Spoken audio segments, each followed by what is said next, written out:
Il est 11h30 à Kinshasa. Madame, Messieurs, bonjour et bienvenue à ces bulletins d'information sur Mondico Télévision.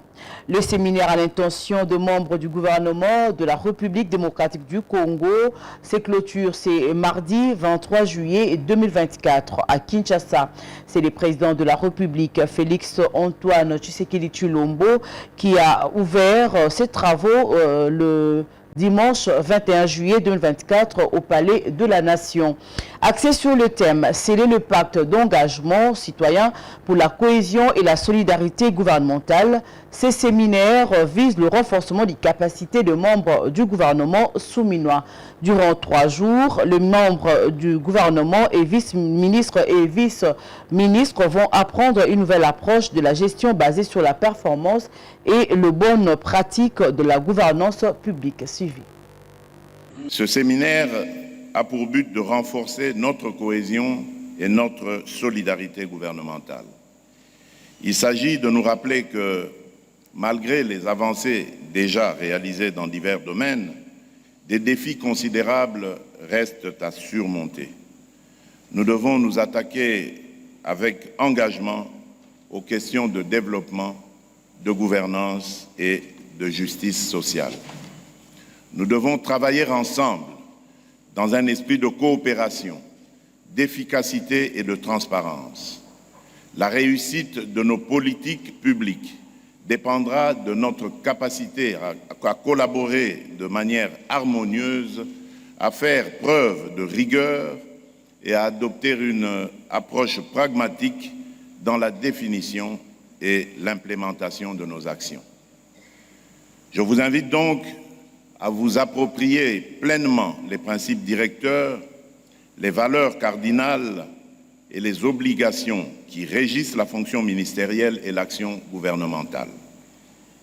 Votre rôle est crucial pour assurer une gouvernance efficace, efficiente et orientée vers les résultats.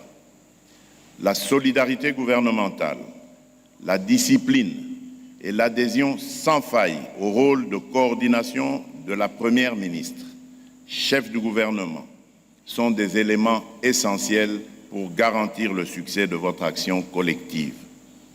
Le présent séminaire s'inscrit dans cette démarche d'appropriation et de maîtrise des outils essentiels pour une meilleure exécution de vos tâches. Tout à fait autre chose. Le rapporteur de l'Assemblée nationale, Jacques Njoli, a échangé avec la représentation de la population de Lofoy, se trouvant à Kinshasa, capitale de la République démocratique du Congo. La rencontre avec cette population composée en majorité de jeunes a été une occasion pour elle de soumettre à l'élu de la circonscription électorale de Boendé les difficultés qui rencontrent le secteur de Lofoy. Regardez. Avant de s'envoler pour la province de la Chuapa, précisément dans le territoire de Boendé, pour passer ses vacances parlementaires, le rapporteur de l'Assemblée nationale, le professeur Jacques Njoli, a pris langue avec la représentation de la population de Lofoy se trouvant à Kinshasa. Cette représentation, composée en majorité de jeunes, a au cours de ces échanges soumis à l'élu de la circonscription électorale de Boendé les difficultés qui rencontrent les secteurs de Lofoy. L'occasion faisant le larron, l'élu de Boendé, Jacques Njoli, a exhorté la diaspora de Lofoy à Kinshasa sur la mise en place de groupes de réflexion dans l'optique de chercher des pistes de solutions pour le développement du secteur de Lofoy. Groupe de réflexion et salé. Groupe de pression et salé.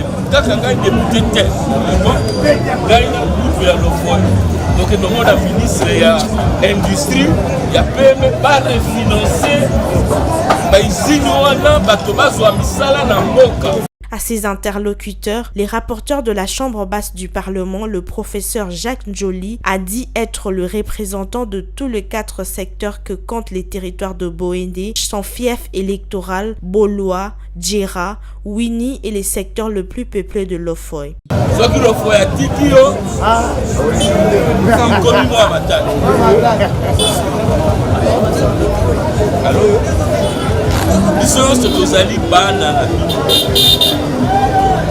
ebonga ezalaki kaka moko okoki kotinda bana mibale te ata toweli tobima kaka mwana wana moko akokotama azali mwana ya bato donc nga nazali député ya jera te naza député ya bourgois te naza député ya wili te naza député kaka ya lofo te naza député ya 4 secteur effort nabengaki bino lelo tokutana toyebana nayebisa bino ke tondaki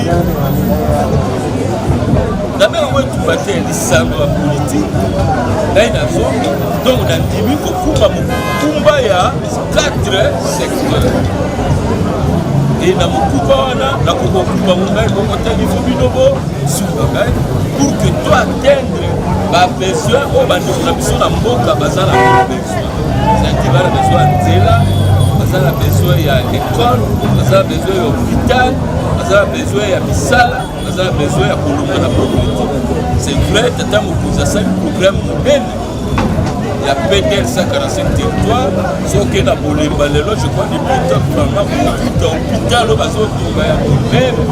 Les hôtes du rapporteur de l'Assemblée nationale sont répartis très satisfaits de son oreille attentive, leur accordée et de l'implication personnelle qu'il leur a promise pour faire parvenir leurs desiderata au gouvernement de la République en vue de solutions durables.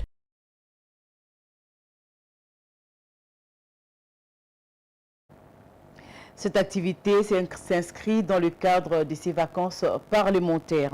Bouclons ce bulletin avec le trophée Mwasi Yamotuya, initié par le docteur Rachidi Kimpanga. Le trophée Mwasi Yamotuya, dont la catégorie entrepreneuriat a été décerné le samedi 20 juillet 2024 à Madame Julia Luonga Mamba, CEO de Mondico Holding. C'était au cours d'une cérémonie de remise de trophées organisée à Kinshasa, au cours de laquelle plusieurs autres récipiendaires ont pris part dans différentes catégories. Un reportage signé Viningali Junior et Vitimpans.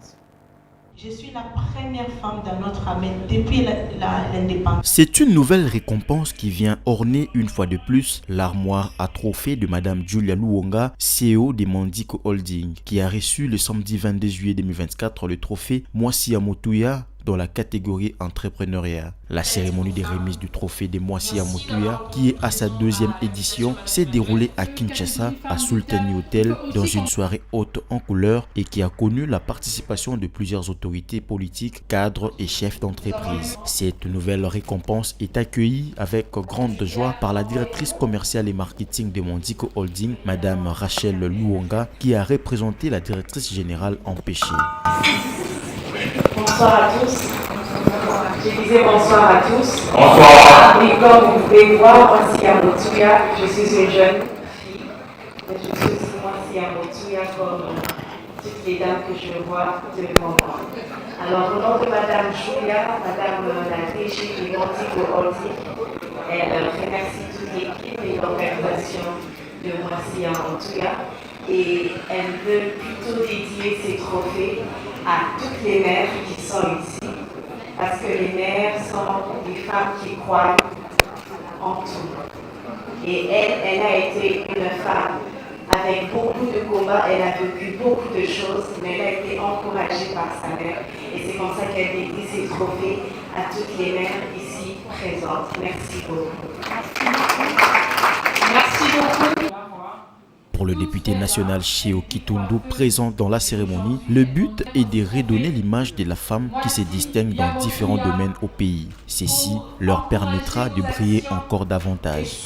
Je félicite les organisateurs pour cet événement. C'est une manière effectivement de contribuer à la promotion de la femme et à encourager la femme dans notre pays. Et aussi féliciter ceux qui ont réussi actuellement dans plusieurs domaines. Et comme vous avez remarqué, il y a des femmes d'État, des femmes entrepreneuriales, dans le domaine de l'art. Et particulièrement au moment où il y a la guerre à l'est de la République démocratique du Congo, voir une colonelle femme C'était extraordinaire. Donc je tiens vraiment à féliciter les organisateurs et surtout que moi-même en tant qu'un homme politique, j'ai contribué largement dans la constitutionnalisation de la parité dans notre pays quand j'étais directeur de cabinet du chef de l'État. L'une des lauréates, Madame Liliane Temouni, ambassadeur de la Croix-Rouge en RDC, n'a pas caché sa satisfaction. C'est un grand honneur pour moi d'être nominée Mwasi Moutuya parce que je fais tout en coulisses, tout mon travail et je me dis, on ne voit pas. Je le fais avec cœur, avec amour, pas pour qu'on voit. Si je publie ce que je fais dans les réseaux, c'est pour encourager les jeunes qui puissent voir, même s'ils ont fait des études, de devenir avocat, toutes sortes, professeurs, directeurs de tout. Moi, j'étais coiffeuse esthéticienne. Je rendais les femmes belles. Mais j'ai tout abandonné pour entrer dans l'humanitaire, pour sauver les vies des enfants. Et ça n'a pas de prix. C'est un honneur pour moi, une joie quand je vois qu'on a pris en charge des enfants et qui sont sauvés.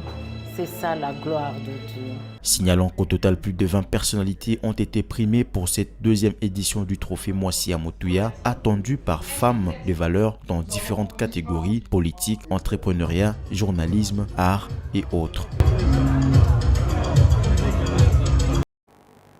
C'est la fin de ce bulletin de 11h30 sur Mandiko Télévision. Prenez rendez-vous à 13h30 pour la grande édition de la mi-journée avec Viningali Junior.